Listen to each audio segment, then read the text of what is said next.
Кадыр түндө кандай үйлөргө периште кирбейт дейт. Периште өзү не только кадыр түнү меселе жөнөкөй күндөрү деле кирбейт. Кайсы үйдө сүрөттөр болсо, ит болсо кирбейт пайгамбарыбыз. Жана сөлөкөт болсо. Сөлөкөттөр, бутталар бар, ушулар болсо. Ал эми кадыр түндө Жабраил периште бардык периштелер менен түшөт. Алла субхана ва таала буйрат, 100 канаты бар дейт, 2 канатын атса чыгыштан батышка чейин экен. Ар бир ошо кадыр түндө уктабай отурган, намаз окуган, зикир кылган ошолорго келип, периштелер зиярат кылып кетет, дуаларына амин деп кетет, алар менен учурашып кетет дегенге чейин бар.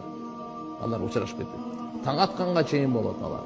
Таң атканда анан кийин кеттик дейт, баары чыгып кетишет. Албетте ошол жерде периштелер, Жабраил периште айтат экен, Алла Таала Мухаммад пайгамбардын үммөтүнө кандай мамиле кылды дегенде, Жабраил алейхиссалам айтат экен, баарын күнөөлөрүн кечирди ошо түндүн урматына. Кадыр түндө баардыгын күнөөсүн кечирди, 4 түрлүү адамдын күнөөсүнөн башка. Биринчиси ким? Дайыма арак ичкен адам. Ушундай касиеттүү кадыр түндө да күнөөсү кечирилбей калат экен туугандар.